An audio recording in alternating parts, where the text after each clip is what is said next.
Hello and welcome to yet another conversation of dreamers and unicorns. In this, as you know, that we talk to lots of really interesting people. And today I have a person who is an investor. He's an author. He's been, a person who's helped many companies scale up. And there are lots of things that we are going to talk to him about. But there is one thing that really intrigued me. And, most of the times when I think of choosing a guest for the show, there's going to be something that really I want to figure out during this conversation. So I really don't have much of a scripted version of it.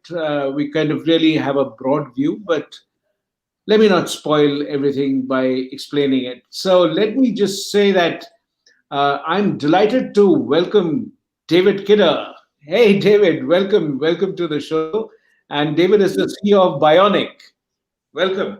Well, very grateful to be here. Grateful to see you again, and looking forward to the conversation together. It'll be fun. So, explain to me what Bionic does, and why do you call it Bionic? What's the story behind the name? It's funny. My last company, where I spent a lot of time just kind of selling the dream, so to speak, I used to say, like, our software product made you bionic, better, stronger, and faster than you were. But bionic as an idea is like an exoskeleton. We're around you, but it's still you. We're here to help grow you, but it's still you. So that those skills, the people, the talent to actually ignite a growth revolution, which is our purpose, is ultimately making you and your company stronger, better than it probably could imagine be. So I love the idea of Bionic. It's a great idea. It's a great concept. It's a great name.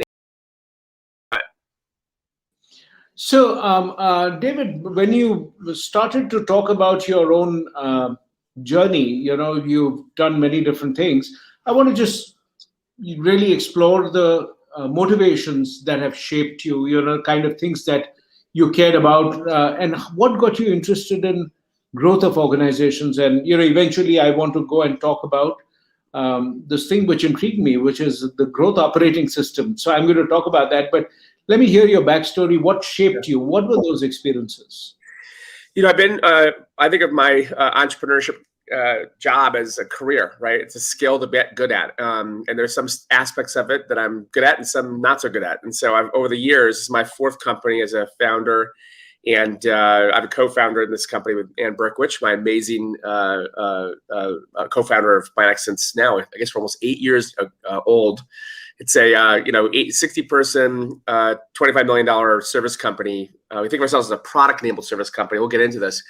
But my last three companies were all venture-backed SaaS as service companies. 3 exits, 2 worked, 1 didn't. But it was a great journey of learning. I love the idea of less about getting to what you want, or the top of the mountain, because you discover there's nothing there when you get to the top, and more about who you're becoming. And so I just love the journey, the grind of letting these experiences shape you and grow. And companies are basically reflections of the founder's journey in a lot of ways. They're there to teach you, and you keep repeating the lessons until you learn how to solve them successfully. And so I like that, the gritty, the feel of growth, actually in the job and business of growth now at Bionic. So I've had a great journey. Been a very active angel investor, about 45 investments, and also 3 LPs in different funds over the last 15 years. And love being on the other side of the table, just helping entrepreneurs work through the personal journey of doing this work, because it's not easy. It's a really tough thing to do for a long period of time to get to the outcome you're driving to. So are you one of the investors who's very hands-on, or are you a person who sort of writes the check and says, I'll see when it grows to a substantial amount? Well, there's 2 aspects of angel investing or seed stage investing that you need to know. One is in both the seed round and the A round, almost 60% of the reason why you invest in the company is the founders, is the team. It's the proprietary gift of the talent. The second thing is that you actually have to do a lot of investments to get portfolio returns. Typically 30 or 40, about 7 to 10% are truly almost all of the unbounded returns. So if you're not comfortable for a long period of time, like a decade of getting to any returns, and a lot of the failure comes fast and upfront, you're really in a relationship with those entrepreneurs for a long period of time. And I think a lot of times, I'll have invested and backed a talented entrepreneur, twice, 3 times before they had their exit and we had success together. So I just love being in the personal leadership journey with those founders as they grow, as they discover who they're becoming, what their giftedness is. But more importantly, is really solving a need in the world that they were born to do. That to me is the most important part of this journey. So, in some sense, what you're saying is that there are two parallel tracks. There is the track of the founder going through their own journey of discovering themselves. And in parallel, that plays out in the organization or the startup which they are sort of working on. And at some point of time, I think they merge. Is that how it happens? Yeah, I think of here's 3 kind of frameworks to think about. The first job of a founder, this comes from Fred Wilson, who was one of my investors in one of my companies. He says the job of a founder is 3 things. Number 1 is your vision, right? You have to be kind of right and on time within 3 to 5 years, because when you ask an entrepreneur to what degree was good timing and fortune, a big part of your success, they're like 80%, right? It's being there when it happens. You predicted the future and you weren't dead when it actually happened. So it's really about outside forces and your timing. So you got to be very good on when that will happen. But in the year you're in, you kind of have to be right and on time, quarter to quarter, within those sort of 12-month window.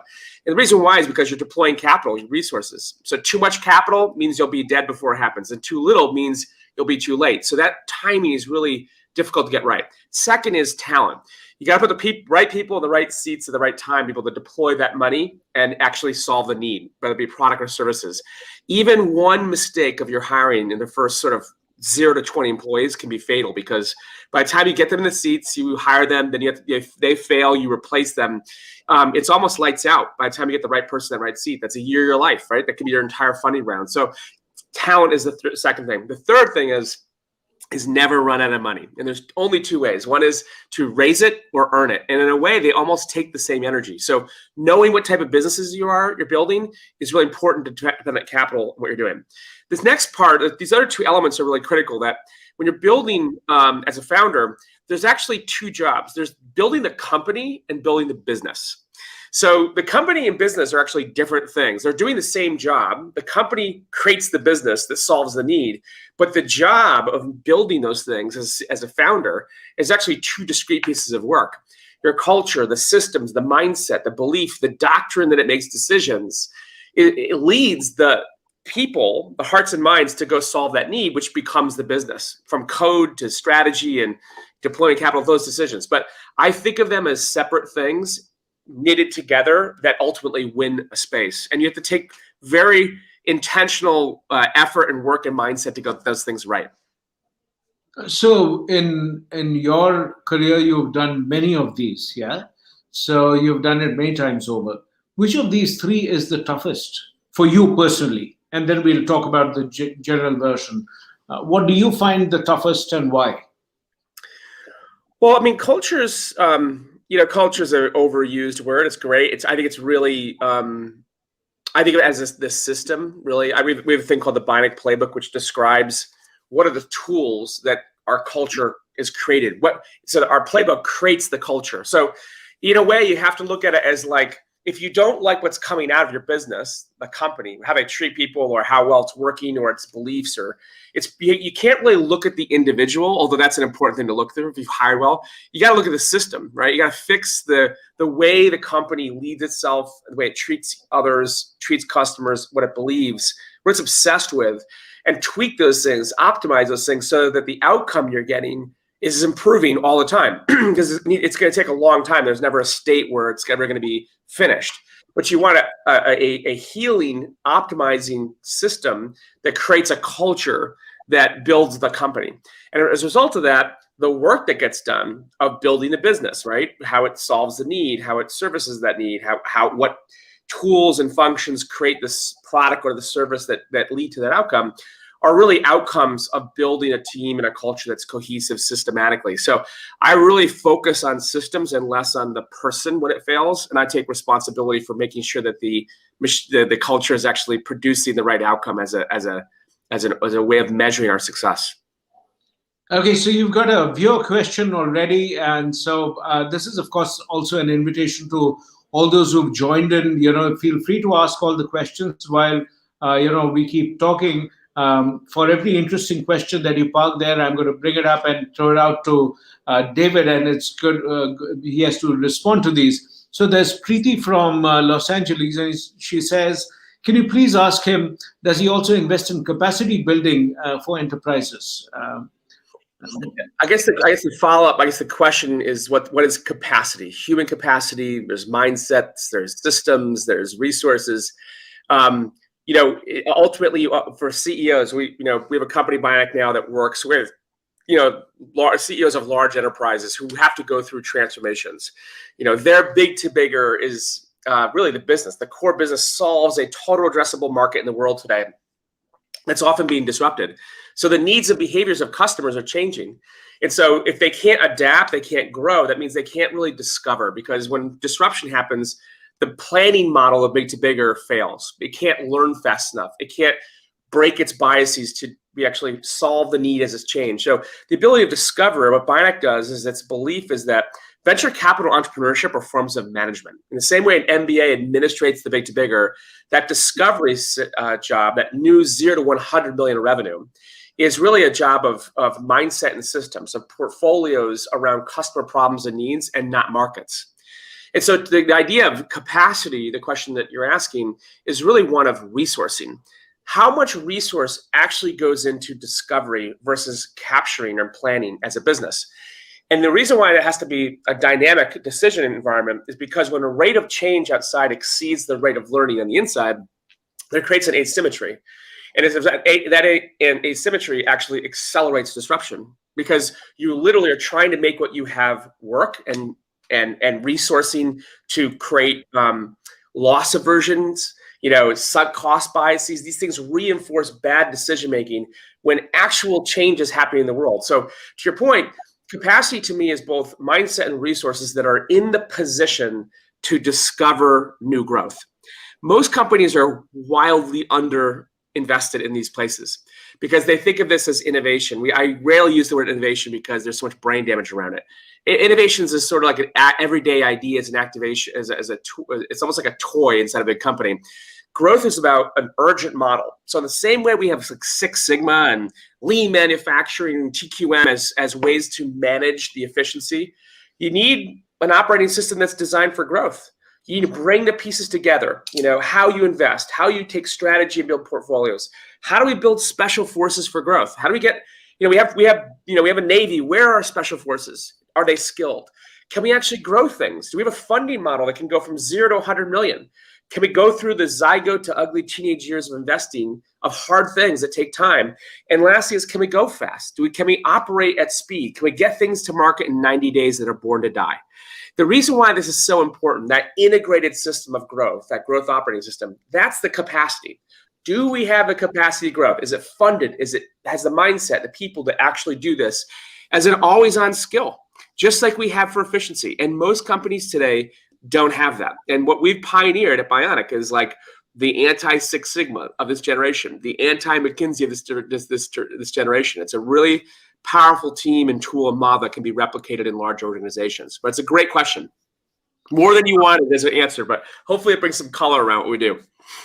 Yeah, we have. So that sort of has triggered another question from Niranjan, who wants to know that, when you talk about growth, is it just customer loyalty that drives growth, or is it a combination of other factors? If you had to add a little more nuance to it, what would you say? Well, it's interesting because customer loyalty is trust, right? There's a vulnerability that says, I'm with you in this journey. And so that's actually a very powerful tool, because the challenge in disruption is that customers don't know. So you can't go to classic big to bigger market skills, your agency, and do a survey when they don't know, right? That's classic marketing. That's like, go capture the market and the budget and the behavior that exists. That total addressable marketplace thinking is actually the problem, because it's not about the market. It's about the need in the world. It's a customer problem need. So when you reframe that, not 5 big bets of zero-sum outcomes, but 50 non-zero, learning the new behavior so we can solve it and capture it, and go back to the organization and say, what do we have? What are our proprietary gifts to solve this need in the world as it's changing?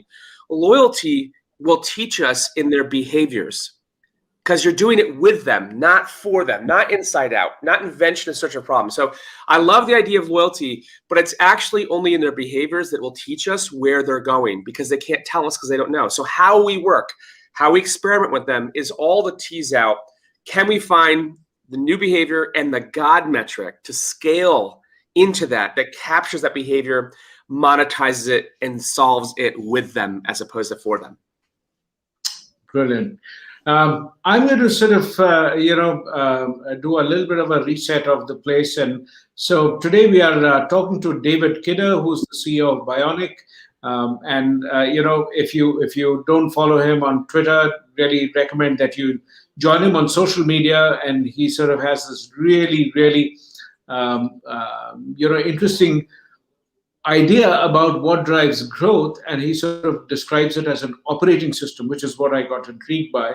And so that's what we are going to talk to him about. So if you have any questions, do leave your questions in the box, and then I'm going to put it up periodically and have David answer that. So with that, David, I'm going to shift gears and say,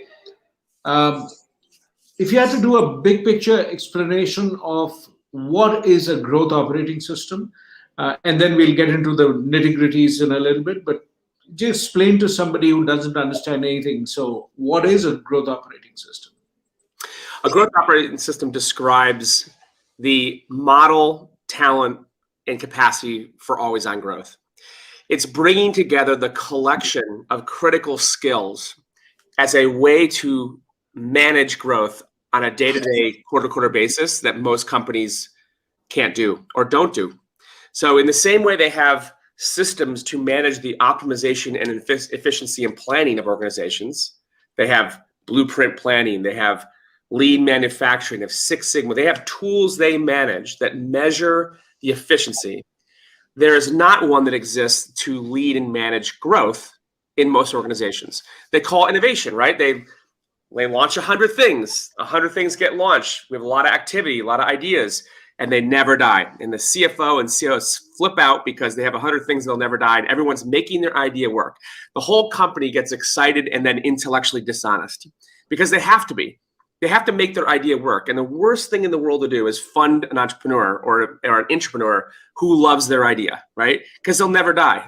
They're going to make it work. And that's the problem with that, is that you don't understand is that the only thing that matters is the obsession with the need, the complete permission to solve it in whatever is the right idea and the answer, not making the one you have work. So getting this right in mindset and systems helps the organization think, invest differently, and work differently systematically to have always-on growth. And Bionic has proven this at scale, literally at scale, over the last 8 years now with some of the biggest companies in the world, P&G, General Mills, Nike, Citigroup, and others, who have just been incredible at really building and layering in a model that they help lead the organization to create always-on growth. And so I'd say this, which is, 30 years ago when you're like, we really need an ERP system to help manage, back office, front office, efficiency.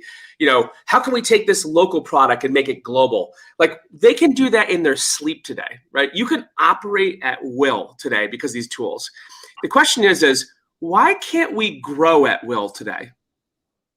Like, that's a powerful, provocative idea, which is, how come we can't turn on growth when we want growth? Why do we have to wait for it and cross our fingers? And maybe it will happen and do all these crazy things that make us. Why is that not a permanent capability as an organization? That's a pipeline that we're stacking every year. In the same way we're taking cost out, we're bringing revenue in. That is the provocative idea and solution that we've been solving successfully now for 8 years that's going mainstream. So that's what Bionic does. And that's really what an operating system is. I use it as a bit of a mind game. It's a bit of a trick because it's really not an operating system, the software system. It's about integrating and operating a system. And it's a thing that actually it provocates the CEO to think like, wait, I actually have an operating system for efficiency. It has these tools in it. I run the company with an operating system, but I don't have one for growth. So it really creates this new to big versus big to bigger mindset shift that says, I'm missing this capability to bring in the organization that is the organ that creates the blood flow, that creates the growth that's always on. It's not an activity. It's not an initiative. It's an integrated capability in the way I lead the company. And so that's what we do. So, is it reasonable to say that the growth operating system is the equivalent of, when you have a build versus buy, or so there are polarities. What is the polarity of Yeah, growth? it's a Is great it question. just usual? Yeah, let me. I'll try to frame this. I think you could think of Bionic maybe as the growth OS is the anti Six Sigma. You have Six Sigma efficiency. You need the opposite of that for growth, right? It's a system. So, what you're asking is how is growth produced? The reality is, for most of our partners, is when you get into a portfolio around a new customer need, how you achieve that, how you successfully achieve that, you may often discover, well, we have a proprietary gift as a company, but we are missing a proprietary gift. And that is really where the organic question comes in. So the question of do we acquire this growth or do we build it organically? Build, buy, and partner is build, buy, or partner is really those four choices. But you can actually go in and make a determination very early about, do we have this giftedness? Do we need to bring it in? Can we accelerate the future?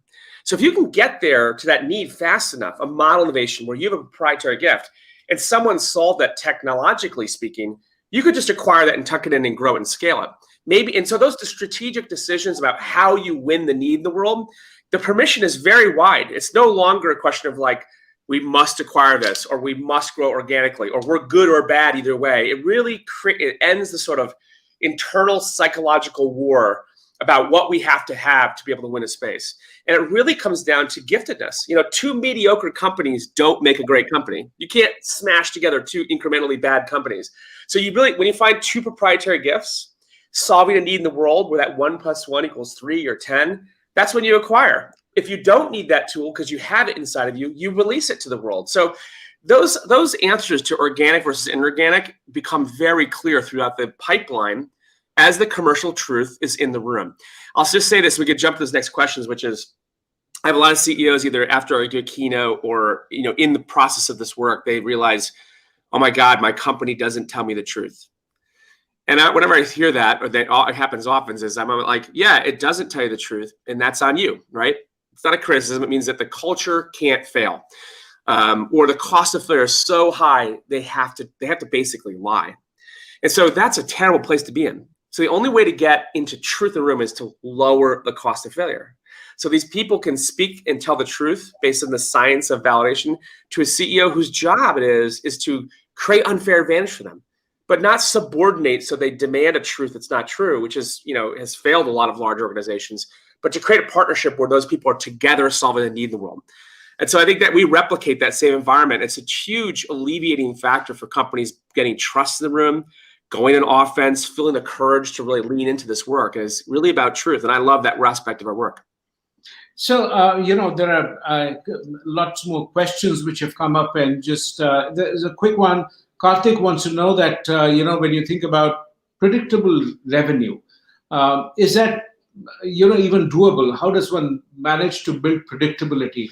And I would sort of ask a follow-up bit on that if the moment you get it predictable, does it mean that you've sort of not in some sense leverage the opportunity? Because if I know that it's going to be at 5 and you hit 5, how do I know it couldn't have been 10?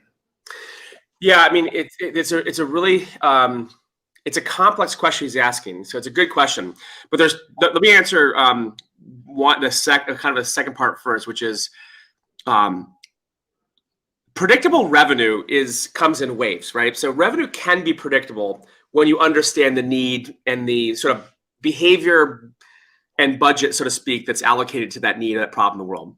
And I would say that, predictable revenue, I have this one lens. I wrote this book called The Startup Playbook, which I interviewed 40 of the best entrepreneurs in the world, Elon and Reid Hoff and others, and they talked about how to bet your life on an idea.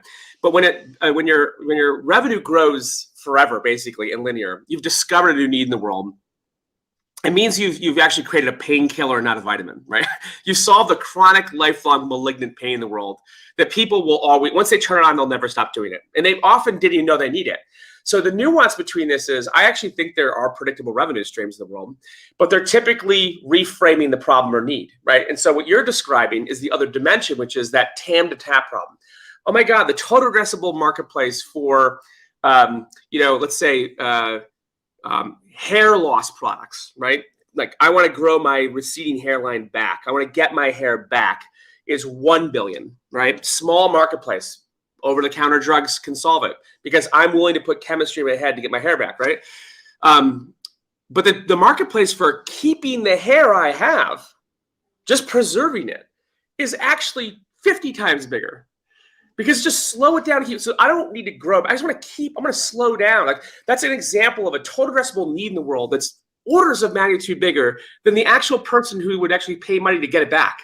That's a gestalt. Many marketplaces are like that. And when you move from what's the actual customer problem and you listen and you solve it, as opposed to making your software, making your chemical work, making your product inside out. We have a magical powder that can grow your hair back. We're going to sell this. You're missing the need. So it's a simple idea. It's actually quite profound. So permanent revenue growth lives when we can discover that painkiller that is very often just beyond the marketplace that exists, that leads to an unlimited problem that happens, and understanding it through a lens that most people understand. We had taxis, we have Uber, we had people who could deliver things. We now have accessibility in marketplaces. So we're really searching for marketplaces that have unlimited demand. So when you're investing in these companies, there's supply and demand. So you always want to asymmetrically invest in something that has unlimited new demand, right? And you can solve for it, as opposed to like, we can create a lot of supply. Supply-based companies are really technology-driven, or we can make it, as opposed to we've tapped in demand. You want to search for that thing that people haven't seen because of the lenses they view the world through. And that's really what you're going after. I think that's underneath the question, the one you've sort of brought dimension to. So a lot of people say that, when you look at what COVID has done is accelerated a lot of trends. Some people say it's disrupted the world, and some people talk about the opportunities in different sectors like telehealth or education and all of that. Do you believe that the post-pandemic world is fundamentally different, or is it an accelerated version of the old stuff? What is your view? Well, I mean, certainly there's a lot of aspects of should versus must going on in organizations about accelerating digital change. I mean, I think there's some aspects of the business that will never change, will never go back, because they've realized that we can work differently, much more efficiently at a much lower cost basis. I think that's really, when you look at the margin growth of companies who successfully navigated this moment, and they're like, whether it be real estate or systems or distributed learning, whatever it is, like they're learning like, oh my God, I don't need to travel 2/3 of the time and spend that money. I don't need to, there's so many things we needed to do because we had to be there or do things that actually weren't true. Or they're enabled in ways now that you actually have you have a good enough outcome with a powerful result that you won't spend money on in the future.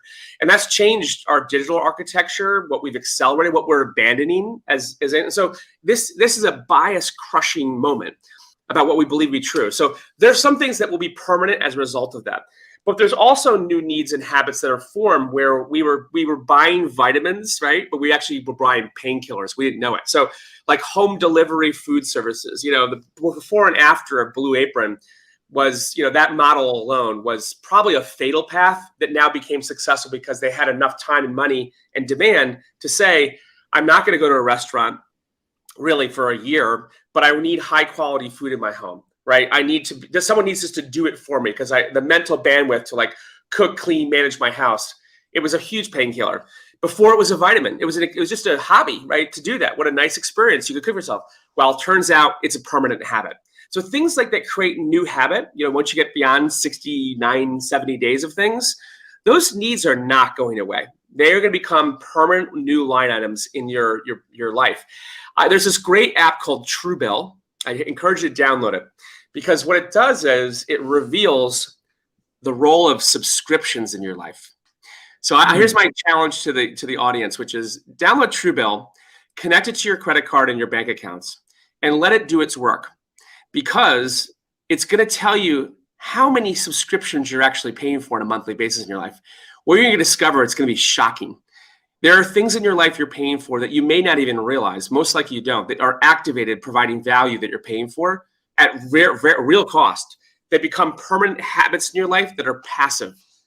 And so there's these enabling functions in our life that we're paying for that we were not discreetly going and buying off a shelf, but we've activated and turned on. That is where permanent revenue lives. And they become habits. They have taken over the habits of our life, and it's a new behavior that we're willing to outsource the jobs to be done for our money, time, and energy that we never needed before, but they've actually been on for a long time, and they're on today. So I encourage you to do it because it's a great revelation of what permanent revenue looks like and new needs, and it shows you that gestalt, that just beyond that check is the actual need type of insight. Does that make sense? Yeah, it's that's an interesting one. That there are so many, and there is this whole subscription economy that's coming up. Which is the newsletters, the podcasts, and a whole lot of people are putting things behind paywalls. So at one level, as a creator, you want the subscription. As a consumer, you want to be more selective. So that's an inherent polarity that I guess which is going to be there. So guys, just to reset the room, I'm talking to David Kidder, who's the CEO of Bionic, and I'm going to talk to him about the 5 elements that make up his growth operating system. So talk to me about the 5 elements, and then there are a couple of questions which are there, and I'm going to sort of bring them up as well. So go ahead. Good. All right. So what does a growth operating system encompass? So every company has versions of this, and they're typically scattered, or they're a toy, quite frankly. So the first and most important element, the linchpin, is what we call the growth board. That is the investment body who, with a growth mindset, the guns and badges of leadership, can invest in portfolios in the total addressable problems or customer needs in the world. So they're no longer looking for what we have today. They're investing in the need in the world. So it's no longer the 5 big bets that some expensive consulting firm told us to make and that never die. It's we're going to launch a large volume of bets that are most of it will die. Because what the mindset of the leader has learned in our companies is basically these 2 startling insights. Number one is that 70% of all the growth you ever get, all the billions of unbounded return, come from 7% of the capital deployed. So if I invest 100 million, 7 million are all the return. Or 93 million or 93 of the ideas are going to go to 0. And the question is why? Why did that happen? Or more importantly, how do we just invest in the 7 and 100 work? And the answer to that question is you can't. Because the 93 teach you the 7. And this is important to recognize, the faster and cheaper we get to the 93 failures to get us to 7. And I don't care if it's 1 out of 10, the numbers don't matter. It's the mindset about what you're looking for.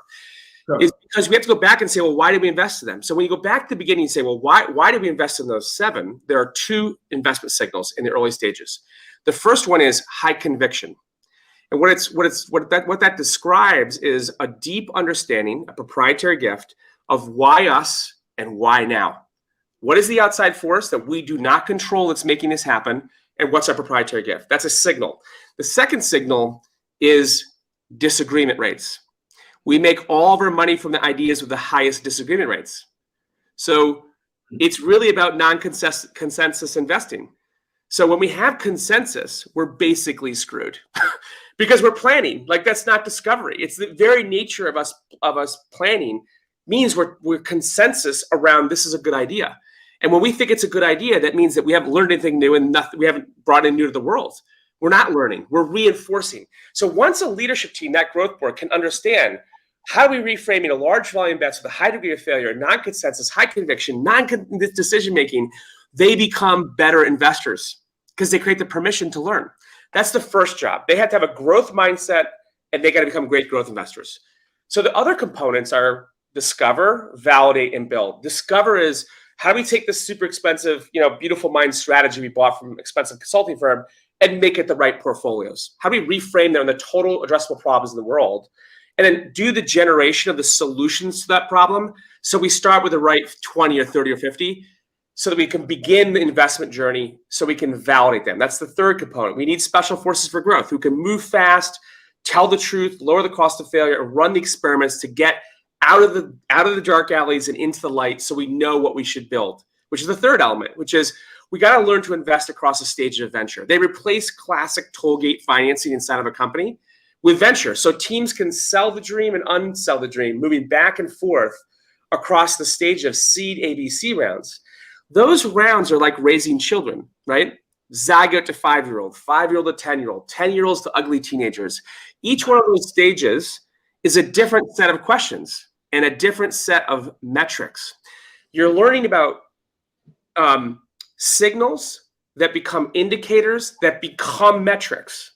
They mature. So in the beginning, we're just looking for signals. So we can't ask a 5-year-old kid, well, how fast can you grow, right? Which is like, what's your rate of return? What's your margin? That's an impossible thing to know because you don't even know what the right revenue is. You're learning. Nor can you ask that child and say, well, I'll feed you if you can guarantee to be an Olympian, which is basically, I'll invest you if you make your idea work, which is also completely stupid, right? You're trying to win a new need, which is, can we understand the need? Do we understand the 20 or 30 signals that become a habit? So that as I get to an A round, that product market fit, I know that of the 20 signals, I know the one metric that drives the whole business, or the small cocktail of 2 or 3 metrics that drive the whole business, because none of it else matters. If we get those right, that God metric, and drive it to the unlimited demand, we're going to get $1 billion company on this, right? So what's more important in this? Is it the signal, or is it the metric which helps me to understand whether that signal is really the right one? It's what happens over time. A signal is a behavior, a habit loop that becomes an indicator. Because there's a lot of signals, do versus say. We want the do. That becomes an indicator. So you'll go from 50 signals to 10 indicators in the A and B round, of which only 1 or 2 of those indicators drive the whole business. So we can't fix the whole business. A lot of these leadership, they want every answer because they're de-risking it because they want consensus and safety. No, we want top line growth on an unbounded return. So we want to find out what the God metric is that drives the whole business. And then we can scale that because we know what we're investing in, because that indicator is going to become a core metric to the business. And once it starts to peak, we then can start working through the rest of the metrics to improve them for scalability. So that journey is what venture capitalists do. Seed ABC rounds is a funding model that is replacing the tollgate model in big businesses. Big enterprises today use a tollgate model that they make a plan and then they fund the plan. They haven't even asked the question, and is this commercially true? So they spend a lot of money launching a zombie idea and then no one buys it, or they don't buy it repeatedly, which they could have known upfront in the funnel years ago or months ago for a small amount of money because there's no habit, there's no behavior. Long before. And then they use a funding model where they commingle commercialization in the process. So what do you think the probability after a CEO invests 10, 50, $100 million in a plan that team is going to come back and say, well, we hired our agency and the agency said, it's a great idea. Or more importantly, your baby's ugly. It's never going to happen. And then we put agile on top of it. We're going to be agile all the way over the cliff. Agile is really important, very important. At the stages when you know it's commercially true, then we leverage that, not before. So when you use these tools, how you fund it, when you fundamentally change this, you actually can go in confidence and scale things because you know what are the stages of growth that are through a totally different mindset and lenses that we are using when we're discovering and capturing new needs in the world. Does that make sense? It does. And when you think about it, then the question I would have is, are startups going to be the beneficiaries of a growth operating system, or is it going to be the incumbents, those who have grown to a certain size and now sort of faltering, or they are in a stalemate kind of a scenario? So who is really the person when you build the company? Who were you building it for? Yeah, I was building it for big enterprises. This is I mean, startups do this. This is their job. This is what a founder's job is to do, is to build a culture and a business that does this as a way of working. I mean, there's so much. I mean, I've contributed my own book into the space. There's so many great books out there about learning how to become a great co-founder, which we never had growing up. I mean, the amount of content in the world about how to build businesses and niches is everywhere. If you can't start a company and get some traction with the tools that exist today, you probably should be joining one. You don't have to be a founder. Like, you can be a great co-founder. You can be a great number two. Founding in a company is really difficult and massively risky, and most often fails. And it fails not because you're not good at what you do. It's because it's an outside force. You're not there when it happens, or what happened wasn't true, right? You believed your idea as opposed to the need in the world. So getting all these nuanced things right makes the job really hard. But the idea of an operating system, to your question, is really not who should who can and can't do this. It's more about returning a refounding moment to a large organization, getting back to the capability and the mindset that really began. If you listen to Jeff Bezos's letters in the last 25 years, he has an idea called the day one mindset, which is the first day in a company is the greatest energy, permission, joy, etc. That's something that he recommits the whole company to all the time, because he wants them to have a mindset that it's possible, can do, and they can be on offense as a permanent way of thinking, not protection, not playing not to lose, playing to win. And they take bets, bold. They're obsessed with the needs of the world. They follow outside forces. And if you're a CEO and you're going to say, are we doing that? Most organizations have eradicated that because they're focused on the quarter, which is important. I get that. But they have no chance to win the future until they bring these systems and mindsets back to create the permission and the truth as an everyday job, not an initiative, an everyday job. That's what ambidextrous leadership is. The ability to operate and create. And every new CEO in the world is going to have that skill. So would the role of the founder or co-founders, when you look at, depending on the number of people, what is the number one job, or does it change if there is no number one job, which is it to find the product market fit? Is it to raise capital? Is it to motivate the employees? Is it to keep an ear on the ground? Is it to pivot quickly enough? Is it to make sure that there's enough cash? I mean, what would be your priority list? How would you sort of do a priority A, B, C? What are those? Those they change over time. I mean, this is why the job is hard, because you have to set the priorities. They're very dynamic over time. I would say that the absolute number one thing for me is you got to build a product that wins. Whether it be a service or not, you got to build truly a one-of-one product in the world. So, the question is, well, who is going to build that product? So can I attract the talent? Can I build a culture that can make them thrive? Because this is truly a talent arms race, because they're the ones who's going to solve the needs. So if you're looking for the signal, have I built a great company? It's because I have a great product, right? That's truly one of one in the world. And one of my great investors was the Founders Fund. They always said competition is for losers, right? Don't chase press releases. Don't chase features. Solve the need. Build a one-of-one company. Call the marketplace into you. Don't chase the marketplace. Don't chase your competitors. It's a arms race to the bottom. So I think if I were to pick one thing, it would probably be that the company is obsessed with the need, and their focus is doing a product that solves it. That's truly one of one in the world. That product question, service or technology otherwise, is really the number one thing. And then you build an organization on that, but the nuance of what I'm trying to say is that the culture of the company is not obsessed with making their idea work. They're obsessed with solving the need, of which their product is the evidence that that's actually true. So that's why I would make that number one. Number two is talent, right? Getting it right. And number three is it has the ability to either generate its own oxygen, i.e. revenue, or you have a stable of really solid believers who have the capital to enable you to capture solve that new need in the world indefinitely, quite frankly.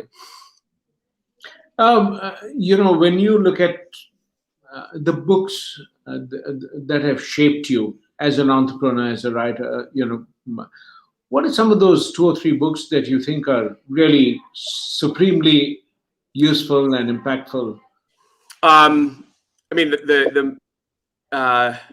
Steve Blank's The 4 Steps to Epiphany changed my life.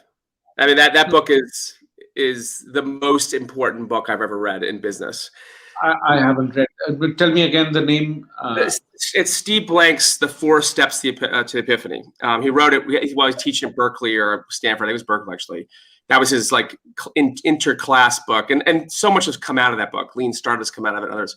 But it's his thinking in that model that really worked. But I would say maybe it's a tie. But the other ones that I think, the other two that are you must read, and I think they're the two best non-instructional books are Ben Horowitz's books, The Hard Things About the Hard Things.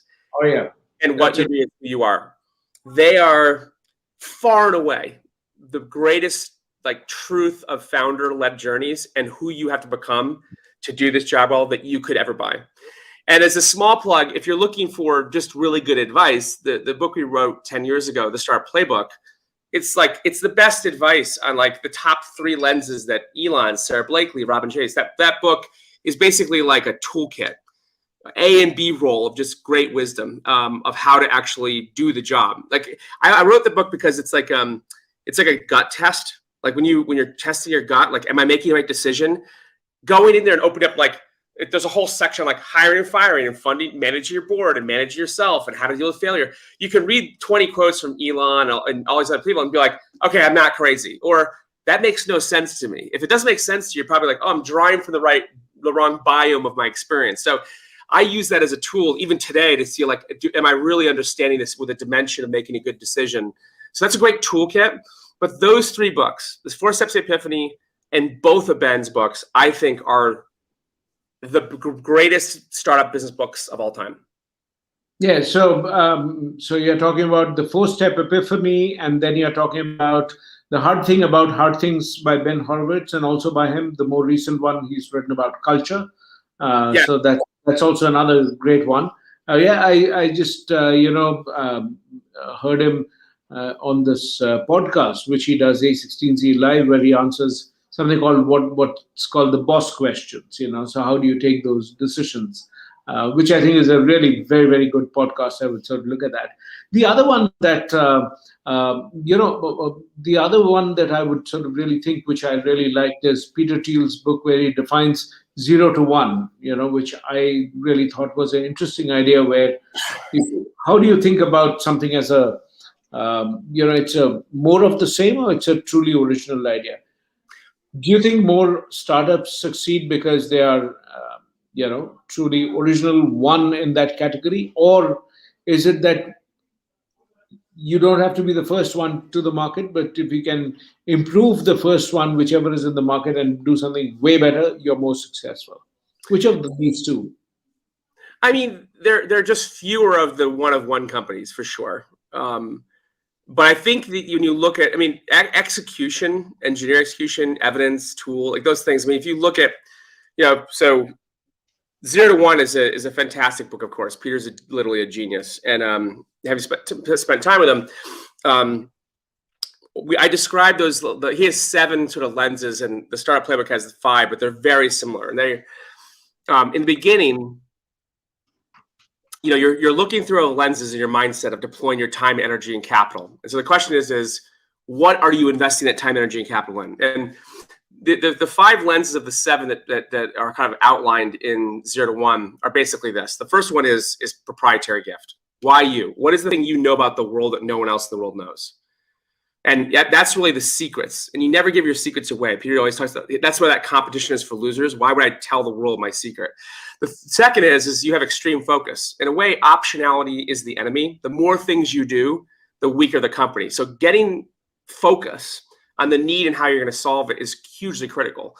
It concentrates your energy like a laser. Excuse me. The third is the painkillers, not vitamins. You got to build things that are solving chronic, lifelong pain.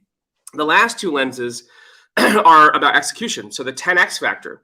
I want to be able to have the company sit on the one thing that if I asymmetrically invest in it, will be impossible to replicate. And the 5th lens is the idea of monopolies, permanence. How can I intentionally build permanent in the customer so they can't leave? Those lenses become the way you think and deploy capital. So how you think, how 0 to 1 of these books is really about the mindset of the leader what they value, what they deploy their energy through, how they think. Like that role, people overvalue activity and urgency and quite frankly, fear, zero-sum fear, as opposed to non-zero understanding. That's a huge psychological change for the company when they have a non-zero mindset, because there's more patience. They're winning something else, right? They're not winning the dollar their competitors have. They're winning the need in the world that the behavior is going to. And that's hugely important to understand. So whether you're building on top of a Russian rocket that, SpaceX first bought, and now is building their own engines and they knew that there's a progression over time. We will eventually solve the who's going to build our engine. But if we don't get a rocket that's reusable and can land, that doesn't even matter. So that's the timing. I got to deploy the energy and timing. If they were just about the technology, they would have built the software, the rocket from day one. And they would have spent all their money as opposed to just getting the thing into orbit. So that's the point, is that how you think and how you deploy your capital as opposed to solving a need versus making your technology work is fatal. And it's fatal fast. So anyways, I don't know if I answered your question. I got off the rant there because I get excited about this. But no, it's really hard to do the job well because of how much thinking matters in all of it. What are you reading now? I'm in Arizona I was speaking at a conference this morning, actually, right after this. And so I'm in this room, which is an ugly backdrop. But next to my bed is Adam Grant's new book called Think Again. Adam is a friend and advisor. He's on our board of advisors at Bionic. A lot of what we do at Bionic is a direct influence of how his research has led to basically how do you invest in non-consensus high conviction? How do you do non-consensus investing is really a lot of his thought leadership. And he's also just an amazing human being. So I'm just starting that book, which is great. And I also have the new HBR, which actually has an article about 70 venture capitalists share their secrets of how they invest. So I love that learning. And so I'm always invested in renewing my own understanding of it. Okay, so that's something that I'm reading right now as well. Adam Grant's book, Think Again. Brilliant book. I really like it. I've liked all his previous ones as well. I'll say most of them I've liked, except for Plan B, which I didn't like that much. But everything else, I think I liked a lot. Yeah, so he's awesome. Yeah, and so thank you very, very much, David. This is been really fascinating. Thank you so much for sharing your ideas, sharing your reading list, sharing your framework of looking at organizations. And clearly something works because, the biggest names, the Fortune 250, are the ones which are working with you. So it's a great thing you're on to. Thanks a lot for your time, and so appreciate your sharing your wisdom with us. Very grateful. Thank you. Goodbye. Bye. Thanks.